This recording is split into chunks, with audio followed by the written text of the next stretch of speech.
మెదడు ముందు భాగాన్ని ఫ్రీ ఫ్రంటల్ కార్టెక్స్ అంటారు. ఇది వ్యక్తికి నిర్దిష్ట వ్యక్తిత్వాన్ని అంటే పర్సనాలిటీని ఇస్తుంది. ఇది 20 నుంచి 25 వయసులోనే పూర్తి స్థాయిలో ఏర్పడుతుంది. అంటే 25 లోపు వ్యక్తుల్లో నిర్దిష్ట వ్యక్తిత్వం ఏర్పడదు. 9వ తరగతి పిల్లలు అంటే 14 ఏళ్లు. వారి ప్రీ ఫ్రంటల్ కార్టెక్స్ సగం కూడా రూపొందదు. అంటే వారి పర్సనాలిటీ ఇంకా గీయని ఒక చిత్రం.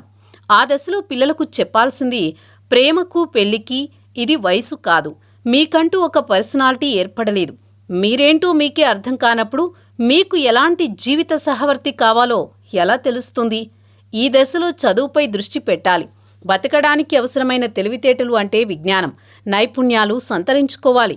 25 ఏళ్లు వచ్చాక, కనీసం 20 దాటాక ప్రేమ పెళ్లి గురించి ఆలోచించవచ్చు. ఈ వయసులో వీటి గురించి ఆలోచిస్తే ప్రేమ అనే పేరుతో హార్మోన్ ప్రేరణకు చిక్కితే విద్య నాశనం, భవిత నాశనం. ఈ వయసులో ఏర్పడే హార్మోన్ ప్రేరేపిత బంధాలు అట్టే కాలం నిలవవు. ప్రేమిస్తున్నప్పుడు ఆక్సిటోసిన్ హార్మోన్ వస్తుంది. ఉత్తేజపూరితంగా ఉంటుంది. మోజు తగ్గాక ఒకరంటే ఒకరికి పొసగక కీచులాటలు మొదలవుతాయి. అప్పుడు కార్టిజాల్ హార్మోన్ ఉత్పత్తి అవుతుంది. ఆరోగ్యం నాశనం, చదువు నాశనం, చివరికి బతుకు బస్టాండ్ అవుతుంది అని పిల్లలకు చెప్పాలి. కానీ ఒక సిబిఎస్ఈ స్కూల్ 9వ తరగతిలో పిల్లలకు డేటింగ్ పాఠాలు చెప్పడం అంటే బాల్య వివాహాలు, బాల్య సంభోగాలను ప్రేరేపించడం.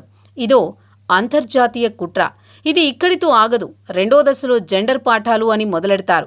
అప్పుడు స్కూల్ నుంచి ఇంటికొచ్చిన మీ అబ్బాయి నేను అబ్బాయి కాదు అంటాడు. అలాగే అమ్మాయి తాను అబ్బాయినంటుంది.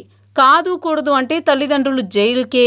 లింగ మార్పిడి శస్త్రచికిత్సలు, హార్మోనల్ థెరపీలతో ఫార్మాసురులు కోట్లు గడించి చట్టసభల్లో ప్రవేశించి కొత్త చట్టాలు చేస్తారు. అమెరికాలో నేడు జరుగుతోంది ఇదే. అందరూ జాగరూకతతో లేకపోతే ఇక్కడా అదే గతి. అమ్మాయిని ఏమమ్మా అని, అబ్బాయిని బాబు అని పిలిస్తే కేసుల్లో ఇరుక్కునే రోజులు ఎంతో దూరంలో లేవు.